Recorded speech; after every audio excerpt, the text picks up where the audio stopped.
Donc, bonjour à vous, tout un chacun. Ça me fait de la joie d'être réunis ensemble au nom de notre Sauveur et Seigneur Jésus-Christ.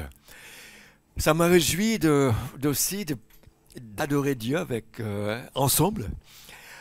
Nous avons un privilège extraordinaire, merveilleux, et pour cela, ça me relève, ça me rebooste et me fortifie.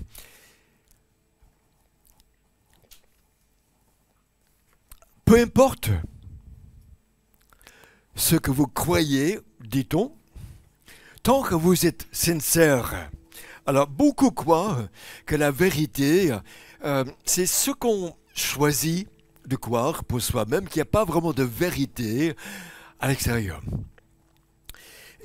Mais il se peut qu'une infirmière se trompe de médicaments et le patient tombe gravement malade. Ou encore, que le père se lève dans la nuit, il entend un bruit et tire parce qu'il croit que c'est un cambrioleur et c'est sa fille qui avait faim. Ou encore, quand on veut prendre la route vers Marseille, on prend la A4 direction Metz à Strasbourg en toute sincérité. Je ne pense pas que vous arriviez. Donc, ce qu'on croit a tort peut avoir de graves conséquences. Quand il s'agit de l'éternité et du pardon de nos péchés, c'est vraiment quelque chose où il faut mettre le maximum de confiance, d'appui et d'apport. L'apôtre Jean dit qu'on peut être gardé des mensonges. Alors, de nos jours, où on est assailli par les fake news, l'intox, c'est précieux. D'avoir une vie solide, basée sur ce qui peut vraiment tenir, nous nourrir, nous enrichir. L'apôtre Jean, donc, nous dit trois choses que j'aimerais vous relater ce matin. Qu'on peut se trouver. Beaucoup donc trompent sur Dieu et sur Jésus. De deux, nous connaissons la vérité, précieux. Ce matin, d'être rassurés. Et de trois, demeurons. C'est ça le secret. Pour vraiment l'approprier, c'est de demeurer dans la parole et l'esprit. Donc, premièrement, Jean nous dit qu'il y a beaucoup d'antichrists. Il les appelle en 1 Jean, chapitre 2 de votre Bible. Dans Jean, chapitre 2, à partir du verset 18, il y a des antichrists. Alors, si on regarde le mot anti, il y a deux sens. C'est ce qui est contraire et ce qui supplante. Et aussi ce qui séduit. Donc, en tant que quelqu'un qui cherche la vérité et qui a une base de la vérité, il y a ce qui plutôt au contraire s'y oppose, ce qui va d'une façon rusée aussi essayer de vous supplanter, de substituer un faux pour le vrai, ou encore vous séduire si vous n'êtes pas vigilant. L'apôtre Jean donc nous dit « Aucun menteur qui nie Jésus et le Christ est de la vérité ». Il va, à partir de cela, nous aider. À son époque et depuis le temps de l'Église, l'historicité, la personne de Jésus a été combattue. Il n'est pas homme complètement. Il n'est pas Dieu complètement. À l'époque de Jean, il y avait des Grecs dans un monde grec que Dieu ne pouvait pas d'office entrer dans le monde. C'est exclu de la manière de penser qu'un éternel prenne forme de la matière qui est mauvaise. Donc, déjà d'office, l'humanité, l'incarnation était une difficulté énorme de deux. Le siècle après, les deux générations après Jean, il y avait une certaine Sarinthe qui dit que Jésus était un homme et l'Esprit de Christ est descendu et reparti avant la mort. Et c'est pas le Christ qui est mort, c'est le Jésus qui est mort, mais pas vraiment le Christ. Et donc, on commence à séparer et commencer à dire que Jésus n'est pas vraiment mort. Et plus tard encore, Arius qui proposait que Jésus est un petit Dieu, création. Les témoins de Jéhovah s'attachent à cette doctrine. Alors, ce qui est rassurant pour nous, c'est que ces choses qu'on entend de nos jours ne sont pas nouvelles. Au contraire, elles sont là depuis les premiers siècles. Et donc, nous avons toute confiance qu'on avait déjà fait face et qu'on a déjà refuté ces faussetés. Regardons par exemple le concile de Nicée qui a résumé à la fin pour dire que Jésus est donc le Fils unique de Dieu. Vrai Dieu de vrai Dieu, la même substance du Père. Il a créé toutes choses, mais il s'est fait homme, a souffert et ressuscité, monté aux cieux et qui revient pour juger. Or, c'est le credo, c'est le symbole de Nicée, mais ce que Jean nous propose, ce n'est pas simplement une connaissance intellectuelle. Oui, je crois passivement qu'il y a un Dieu. Les démons croient autant. Ça ne fait rien, ça ne change rien. Mais plutôt qu'on l'adore et qu'on l'approprie et qu'on l'apprécie à une telle manière qu'on se dit, ce Jésus-là, pas un autre, complètement homme et complètement Dieu, c'est lui qui est sauveur du monde. Pas le moindre, je ne soustrais rien. Et c'est une forme d'adoration que l'apôtre Jean nous invite à embrasser, que quand on parle du Christ, c'est le tout. C'est le Christ homme, Dieu. Explorons ceci ensemble. Pourquoi Dieu se fait-il homme? Et il y avait un moine au XIe siècle qui a répondu à cette question. Et je crois qu'il a quelque chose à nous dire, qu'il ne faut rien céder ni à l'humanité ni à la divinité de Jésus-Christ pour des raisons de notre salut et le salut du monde. Sinon, ça ne marche absolument pas. Donc, il dit, dans une phrase, que l'homme-Dieu a offert par amour sa vie sainte, qui a plus que remboursé la dette de justice due par les humains pécheurs. Donc, il est homme. Parce que nous sommes hommes et nous avons une dette morale éternelle que si on ne paye pas, c'est la condamnation, la justice. Et donc, il a fallu qu'un homme juste paye à notre place. Et de deux, il dit qu'il est Dieu parce qu'il a fallu que pour tous les hommes, femmes de cet univers, de ce monde, il a fallu donc un sacrifice suffisant, grand et large. Et donc, Dieu, dans sa sagesse et dans sa bonté, donne Jésus, homme pour nous, pour prendre notre place. Dans la vérité, dans la réalité, un homme est mort pour nous et aussi Dieu, infini, suffisant, pour plus que payer. Vous vous rendez compte?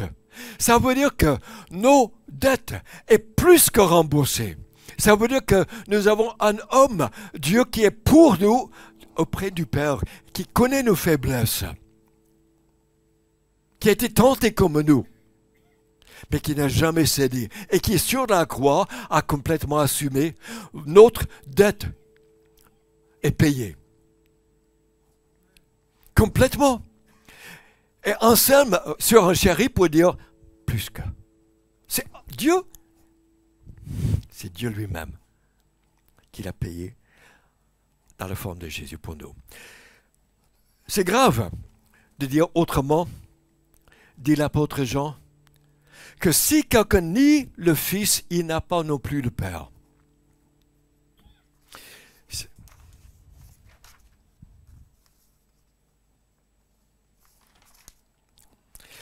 C'est-à-dire que l'Antichrist l'esprit qui s'oppose à Christ veut nier. Il n'est pas vraiment « Ah, mais tu sais, c'est impossible que Dieu puisse le faire. » Il n'est pas vraiment Dieu. Parce que Dieu ne peut pas vraiment venir. Et puis, il n'a jamais vraiment existé. Et donc, l'esprit d'Antéchrist continue à travailler, cherche à nuire à la vérité de ce qu'est Jésus-Christ, afin que son sacrifice efficace soit écarté, caché. Et l'apôtre Jean donc dit, mais si celui qui se déclare publiquement pour le Fils a aussi le Père. Ce n'est pas donc une déclaration, bah oui, je crois que. C'est plutôt, je me trouve dans le Christ, il est mort pour moi. Dieu l'a envoyé en sauveur pour moi. Et Dieu m'a tant aimé, il a compris mes misères, de ma séparation d'avec lui, et que ma condamnation, il l'a prise sur lui. Et donc, je n'ai rien qui vaille, rien d'autre dans ce monde aussi précieux que l'homme Dieu, le Christ, qui est venu pour moi, et je le déclare, je le reconnais personnellement et publiquement. Ceux qui peuvent le reconnaître ont le Père et le Fils. Ceux qui disent, j'aime le Père, mais pas vraiment le Fils, il n'est pas vraiment Dieu pour moi, il n'est pas mort pour moi, il n'a rien fait pour moi. Jean dit, cache, vous n'avez pas le Père. Pas possible. Vous ne pouvez pas vous trimballer devant le trône du ciel et dire « Bonjour, je suis là, pardonne-moi ». Ça ne marche pas. Aucunement. Vous trouverez ça nulle part dans la Bible. Mais ceux qui peuvent dire honnêtement cette confession ont le Père. Et si vous avez le Père, quel bénéfice. Il pourvoit pour tout. Il n'y a rien donc qui manque pour vous. Jésus, plus rien de tout, c'est tout. Dans les derniers jours, on préparait la venue du Christ.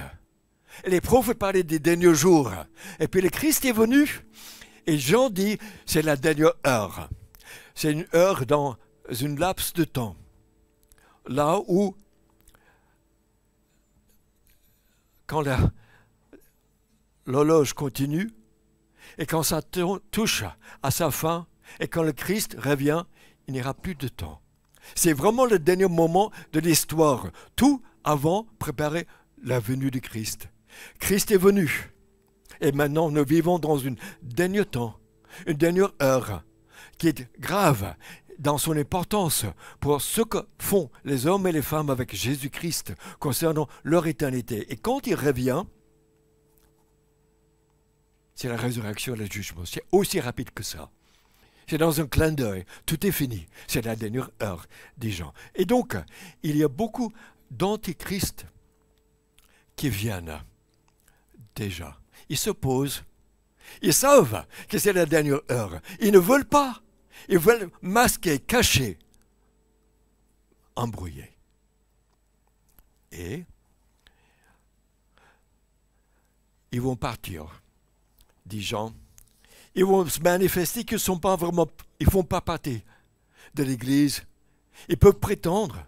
Et Jésus a dit qu'il faut laisser donc jusqu'à la fin.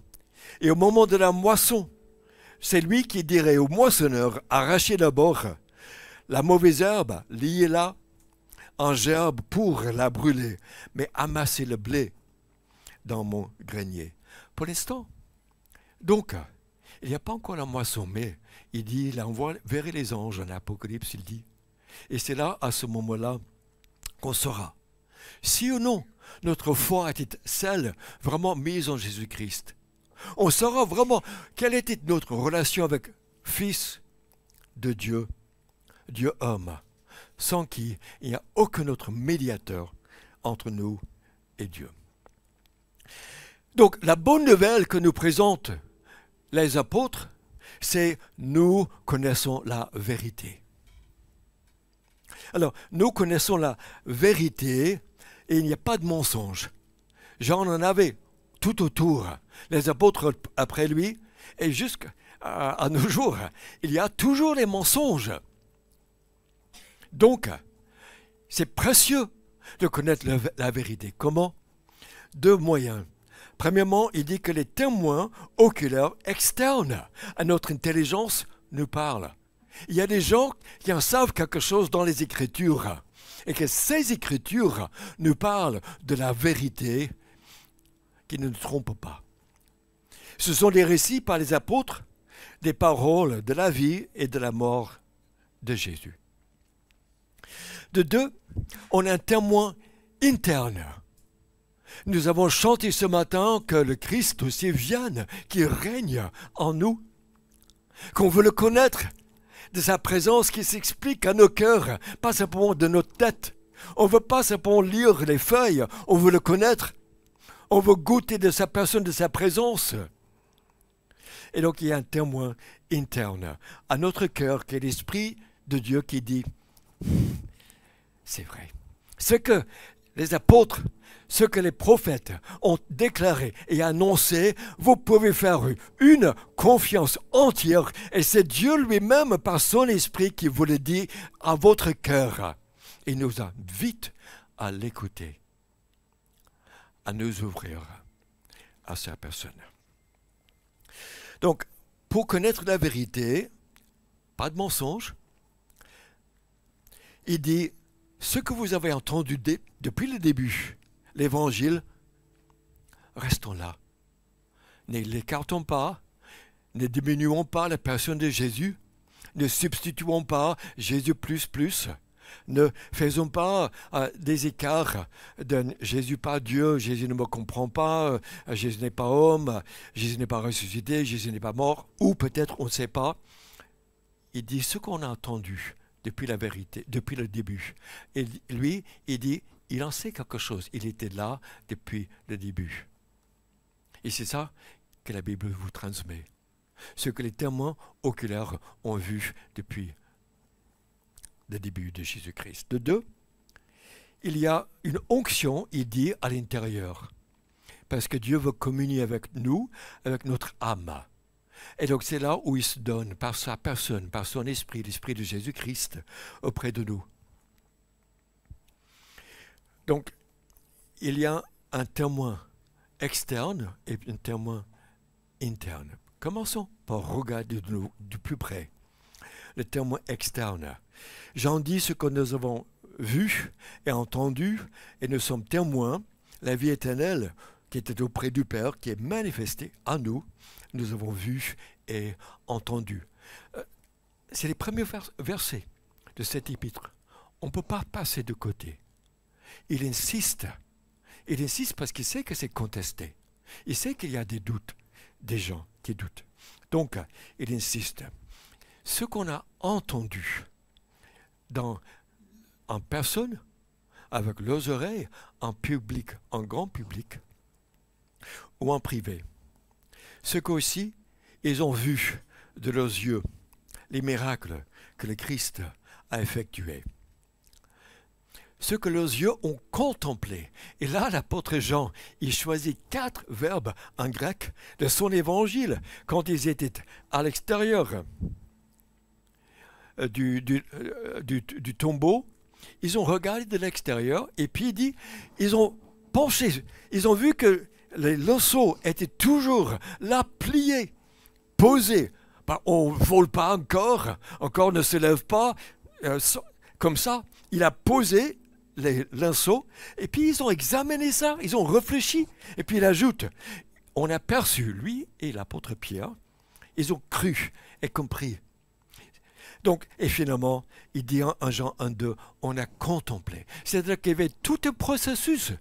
C'est pas de la magie, c'est pas de la duperie. Même l'apôtre Pierre dit, ils n'ont pas entendu des fables conçues, habillement. Et puis finalement, Jean dit, ce que aussi,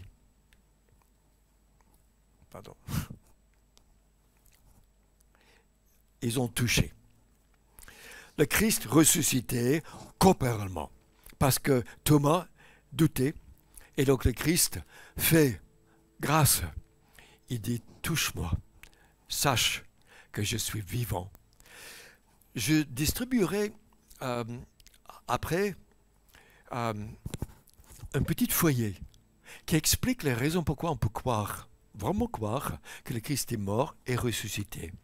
Ou sinon, Joy ou Vivian, si tu veux, même déjà, les points sont juste sur la petite table là en haut. Merci, Xavier.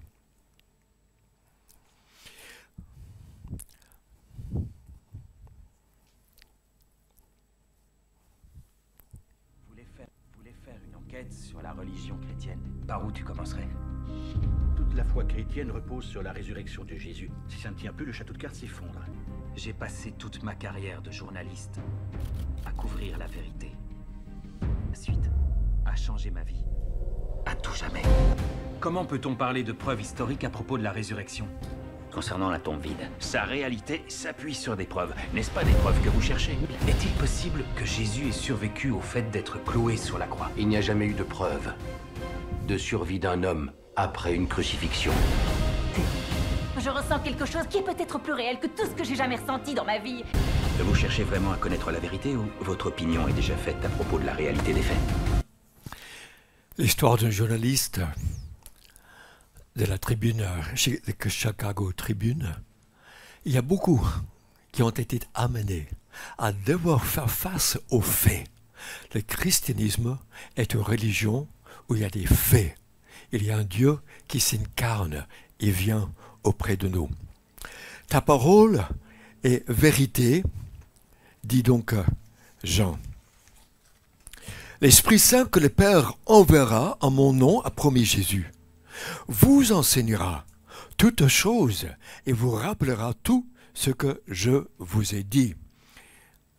Les apôtres avaient vu, entendu, compris plein de choses sur la personne de Dieu incarné, et Jésus leur promet, je vous enverrai l'Esprit pour qu'il vous conduise, il vous garde, il vous aide à vous rappeler ce que lui-même a fait et dit. Je vous enverrai de la part du Père l'Esprit de la vérité. Il rendra témoignage de moi. C'est trop important à ne pas le savoir. Il enverra l'Esprit. L'Esprit de la vérité que vous conduira dans toute la vérité. Donc, l'apôtre Paul ajoute que l'Écriture est inspirée, insoufflée par Dieu. C'est ça le mot. Dans le grec, c'est theopneustos, théos, grec, et pneustos, ce qui est le souffle de Dieu. Et quand on lit la Bible, les apôtres ont proclamé que c'est Dieu lui-même qui a assuré que ce qui est inclus et ce qu'on lit est de la vérité, et que c'est Dieu lui-même qui nous dit la vérité avec la plus grande V pour ce qui concerne notre vie. Donc, il n'y a pas d'autorité plus grande. Il n'y a pas d'autorité plus grande qui parle de Dieu. Et donc, c'est une révélation qui a un poids certain. Et ce même esprit qui a insoufflé est le même esprit que quand vous lisez et vous cherchez à comprendre, que lui vous donne l'intelligence. Le même esprit qui a insoufflé de par chaque apôtre ou prophète, c'est le même esprit aussi qu'à son tour vous parle de Dieu.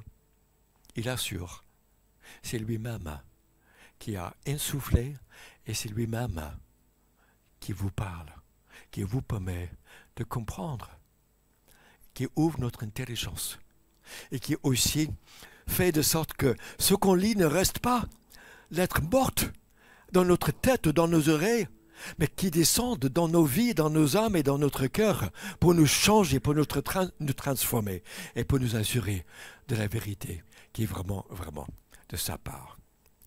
Donc, Jésus est la vérité. Jean 14, 6, il le dit. L'Esprit est vérité. et la parole est vérité. Et donc les trois vont ensemble dans un monde qui essaie de dire crois ce que tu veux. Si tu es sincère, c'est pas grave. Dieu dit autrement. Dieu dit j'assure. Je ne bouge pas. Je serai là pour toi, avec toi. Et ce que le Christ est venu pour montrer, l'Esprit a assuré qu'on a écrit. Et l'Esprit assure à notre portée qu'on comprenne. Et puis, pour nous, c'est une parole donc qui est vraie et qui nous libère des mensonges.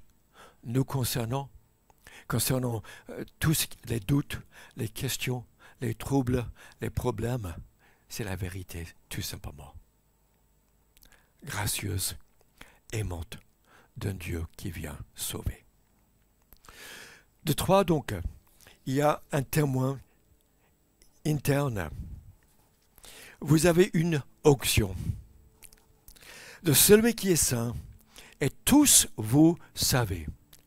Si vous avez mis votre confiance en Jésus-Christ, l'homme Dieu, envoyé pour vous, il vous donne lui-même, par son esprit.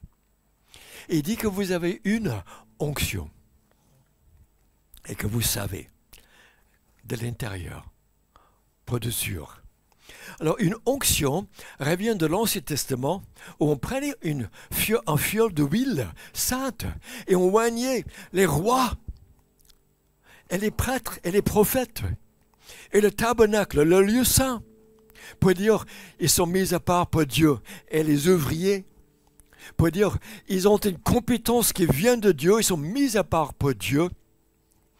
Dans le Nouveau Testament, cette onction, Dieu dit, appartient à vous tous. Si vos péchés sont pardonnés et vous êtes en relation avec Dieu, vous connaissez Dieu, il vous donne sa personne parce qu'il veut être votre Dieu. Il veut vous accompagner, il vous donne son onction à lui, de sa personne.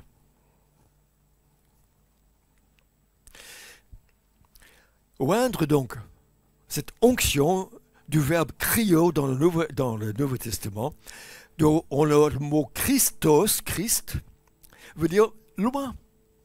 Il est celui qui a l'onction, vraiment par excellence de la part du Père. Il y a des antichrists qui s'opposent à Christ, et puis il y a l'onction qui donne, symbole de son esprit, et puis il y a le chrétien qui est littéralement un Christianos. Il a le Christos, il a l'onction.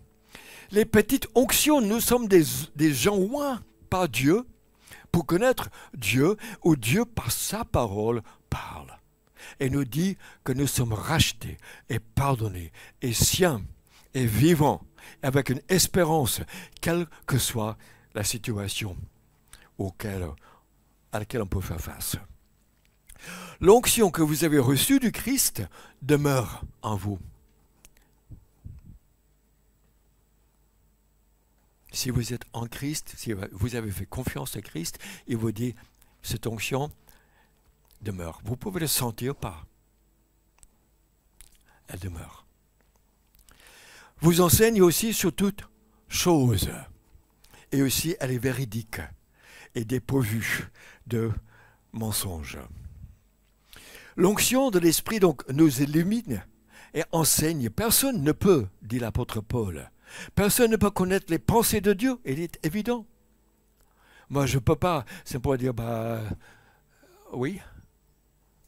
Non, personne ne peut connaître la pensée de Dieu si ce n'est pas l'Esprit de Dieu. Si ce n'est.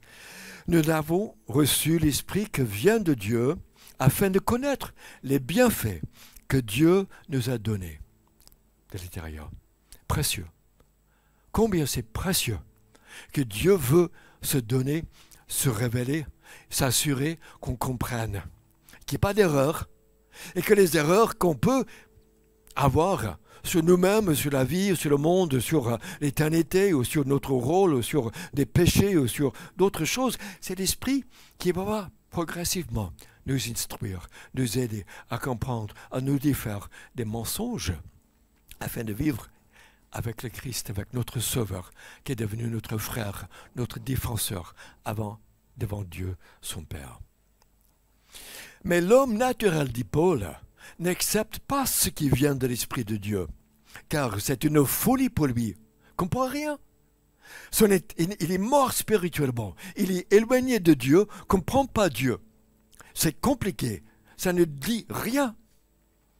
Sauf si l'Esprit de Dieu agit dans notre vie, dans notre cœur, pour nous tourner, pour nous permettre de nous approcher de Dieu et qu'à son tour, Dieu s'explique et qu'on l'écoute et qu'on le croit et qu'il transforme notre incrédulité, notre entêtement, notre rébellion, notre refus, plutôt en fils et filles bien-aimés de Dieu. Donc l'homme, dirigé par l'Esprit, au contraire, il juge de tout. Un exemple. Sur la route d'Emmaüs, le Christ ressuscité croise deux pèlerins, deux voyageurs qui sortent de Jérusalem. Et ils discutent sur les événements récents de la résurrection et de la crucifixion. Alors, ils s'interrogent. Est-ce que cet étranger ne sait pas? Et donc, c'est là où Jésus leur parle. Il leur dit le suivant. Il fallait que s'accomplisse tout ce qui est écrit à mon sujet dans la loi de Moïse, dans les prophètes, dans les psaumes. Alors, il leur ouvrit l'intelligence afin qu'ils comprennent les Écritures.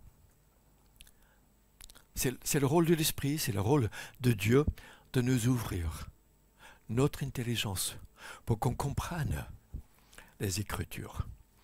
Vous tous connaissez la vérité. Discernez donc la vérité du mensonge. Si on reste dans ce qu'on a entendu, répété 6 fois dans cet épître, pas autre chose, pas un autre Jésus, un petit Jésus né à Noël dans la crèche. Non, c'est vraiment Dieu homme qui est venu pour nous sauver, rien de moins. Rien de moins puisse le faire. Vous êtes à ce point aimé par le Dieu créateur de l'univers. Et de deux, et dit vous connaissez, restez donc avec ce que la Bible proclame. Et de deux, l'onction qui vous enseigne vous éclaire de l'intérieur pour que ce que vous lisez n'est pas autre chose. Vous ne soyez pas imbriqué, vous ne soyez pas enlevé, vous ne soyez pas poussé, mais votre foi est solide, est véritable, est vrai, parce qu'il y a un Dieu véritable et vrai. Il habite en vous et ce que vous lisez est ensoufflé par lui pour nous instruire et transformer notre vie. Or, il ne suffit pas de dire « je sais ces choses, je les ai lues ». Sans que ça vous touche, sans que ça vous transforme le cœur. Si vous n'êtes pas touché par ces choses, par l'esprit, par la vérité de Christ, mort pour vos péchés, par un Dieu qui ressuscite, pour vous avoir avec lui pour l'éternité, et pour vivre avec vous un jour le jour, et vous n'êtes pas touché, vous ne voulez pas le connaître davantage, vous n'êtes tout simplement pas chrétien. Et si vous avez lu ces choses, et vous pouvez dire, oui, je crois en Dieu, vous n'êtes pas chrétien. Parce qu'un chrétien qui a l'Esprit de Dieu en lui, a un cœur nouveau, est né de Dieu, d'une paternité, qui a déjà Dieu qui habite en lui, et qui le chérit, et qui s'explique à lui pour lui dire à quel point il est aimé, et à quel point ce Dieu combat dans la vérité pour son enfant, afin de le bénir, afin qu'il soit riche comme un roi, comme le Dieu de l'univers béni. Ça, si votre cœur n'est pas touché par l'Esprit, par cette onction, comme dit l'apôtre Jean, en prêtant cette idée de l'Ancien Testament, de l'huile qui règne et qui bénit et qui sépare de Dieu, vous n'êtes tout simplement pas encore chrétien.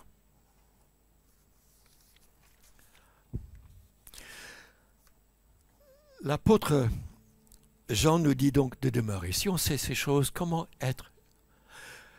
les vivre? Et on l'a chanté ce matin, de moi plus de toi. On l'a chanté, je veux te connaître, règne en moi. Et ce sont donc des moyens que quand j'ouvre la parole, que Dieu me parle, si je suis ouvert à son esprit, si je permets que son esprit, cette onction qu'il nous promet, m'instruise, c'est pas la peine, c'est pas à nous de lire rapidement la parole et dire c'est fait, ça y est, maintenant que je peux commencer ma journée.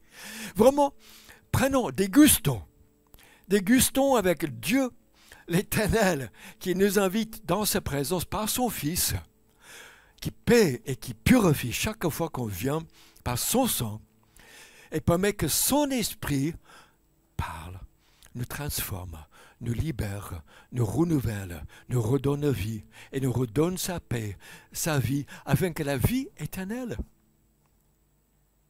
qui a déjà commencé dans son enfant, vraiment remplisse, agisse, nous donne tout ce qu'il a. Et vous demeurerez donc, si vous êtes dans cette parole, acceptons cette parole, lisons-la comme de la vérité, elle est de la vérité, lisons-la pas comme Dieu a dit peut-être que, c'est un avis que, lisons-la comme la plus grande vérité. Et laissons toute autre idée, demi-vérité, s'écarter, se dissiper, pour que la lumière luise dans notre vie. Vous aurez donc ainsi dit la vie éternelle déjà, et vous ne serez pas trompés, ballottés, malmenés par les fake news, les ceci, quoi, cela. Et puis finalement, il dit, demeurez dans l'onction. Demeurez dans l'onction, dans la parole. Ce n'est pas l'onction sans la parole. Ce n'est pas un sentiment, ce n'est pas des idées que même le diable peut créer pour les faux prophètes. Les gens de l'époque de Jean, ils avaient des tuyaux spéciaux. Et Jean leur rassure, non, on a une onction tous. On le sait tous déjà. Restons dans ce que la parole a été écrite pour nous dire. Et donc demeurer dans l'onction parce qu'on demeure dans la parole. Ce n'est pas la parole sans l'onction, ce n'est pas l'onction sans la parole. On serait vite écarté par les émotions, par un émoussage. Donc, demeurer dans l'onction de Christ qui est véridique et sans mensonge. Et ça nous transforme. Prenons donc la parole comme la vérité. Ouvre notre cœur aussi par son esprit à son onction qui est véridique pour que lui-même, de l'intérieur, nous dise combien vous êtes aimés, rachetés et aussi transformés par cette parole et sa personne. Dernière ligne, il dit, et vous aurez confiance, liberté, assurance devant lui, devant le Dieu trois fois saint, devant le Dieu des myriades des anges, devant le Dieu l'Éternel, devant le Dieu trois fois saint, et vous pouvez venir avec confiance ce jour-là. Parce que nous sommes dans les dernières heures, la dernière heure. Et quand le Christ revient, qu'on ait confiance. Je suis prêt. Parce que j'écoute et parce que j'ai cru, parce que le Christ est mon frère. Il a intercédé pour moi, il est à la droite du Père et intercède pour moi. Et vous n'aurez pas honte, dit l'apôtre Jean, pour vouloir fuir aussi vite et aussi loin que possible de sa présence à cause des choses qu'on a dû faire, qu'on n'a pas faites. J'aimerais terminer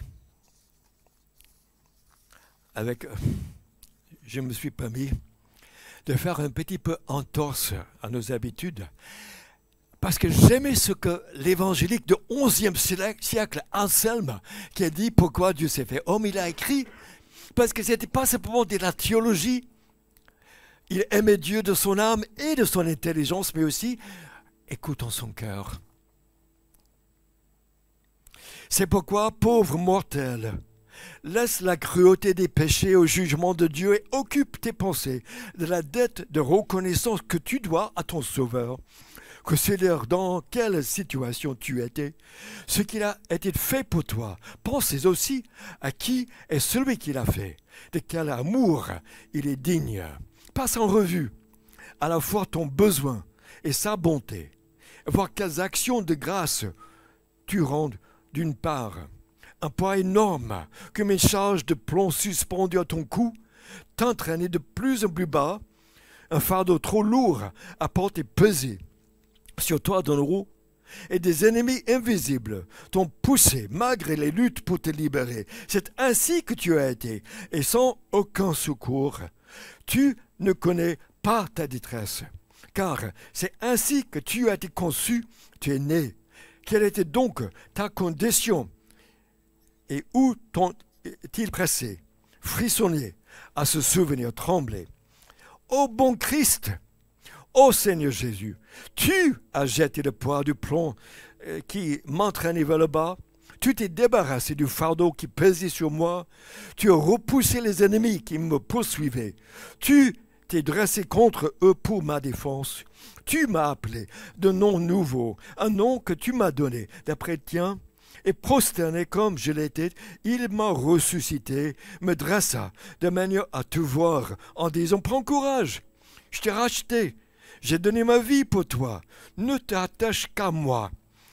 Et tu échapperas aux misères dans lesquelles tu étais. Tu ne tomberas pas dans l'abîme où tu étais hâté. Mais je te conduirai jusqu'à mon royaume, je te ferai héritier du roi, co-héritier avec moi-même. Je dois beaucoup plus que moi-même à ton amour, que tu as plus grand que moi, pour que tu t'es donné, que tu t'es promis. Accorde, Seigneur, je t'en supplie, que je goûte par amour ce que je goûte par la spéculation, que je perçoive par affection ce que je perçois par l'intelligence, que je te dois plus que moi-même, mais je n'ai pas plus, ni moi-même ce que je suis. Je ne peux de moi-même te donner tout entier. Attire-moi, ou plutôt tout ce que je suis au Seigneur dans ton amour. Tout ce que je suis est à toi par création. Rends tout à toi par amour. Voici, Seigneur, mon cœur est ouvert devant toi. Il essaie, mais il ne le peut pas par lui-même, ce que le moi ne peut pas, n'est-ce pas? Père éternel, tu as été vrai. Du Moyen-Âge, du temps des apôtres, et l'apôtre Jean nous dit simplement, restez-y. Demeurez avec une Bible ouverte dans nos pensées, comme tu l'as demandé au ton peuple Israël pour entrer dans le pays, et nous avons même plus que le pays pour entrer. Encore à demeurer donc avec cette parole dans nos maisons et sur notre chemin, pour que nous demeurions en toi et dans la vérité, que ton esprit nous règne, cet esprit, cette onction précieusement donnée, pas qu'à des rois, des prophètes, mais à un peuple qui devient comme des rois, des prophètes et des reines, afin de vivre en tant qu'enfant de Dieu vivant et vrai, et que tu redises par cette onction et par cette parole, oh combien est précieux l'homme, Dieu, frère, sauveur, qui est à ta droite et qui est notre défenseur. Et comme l'a crié et prié et supplié Anselme du XIe siècle, nous implorons, comme nous l'avons chanté aussi, simplement de nous prendre par reconnaissance que tu, par ton onction, par ta parole, nous fortifies, nous rends debout pour te suivre, t'obéir, t'aimer, même si, malgré nos faiblesses, parce que tu es vrai et fidèle, et ta parole l'aide. Et nous avons cette onction. Si ce n'est pas encore ton cas, si ce n'est pas encore ton cas que tu es certain d'avoir pris, que l'homme Dieu n'est pas encore ton sauveur, oh, ne tarde pas. Écoute sa voix, permets qu'il te donne son pardon, un cœur nouveau, sa vie et cette onction de sa personne par son esprit pour redire ces choses et Tu auras la vie éternelle, Dieu le Père et le Fils. Tu auras aussi l'assurance de te tenir devant sa présence au jour du jugement. C'est la dernière heure. Et tu n'auras pas honte. Au nom de Christ, nous nous réjouissons et le glorifions. Amen.